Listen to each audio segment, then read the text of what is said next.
This is furnace motor. I just got service call. Look at the motor. Too much dust built up, so that can cause motor to stop working and make the motor damage. That's why you guys need to service once a year for the furnace. Okay, then that's how bad it is.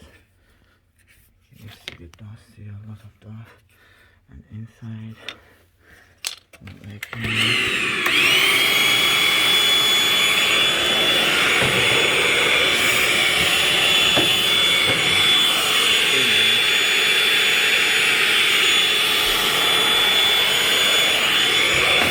gonna be vacuum, make sure it's very clean.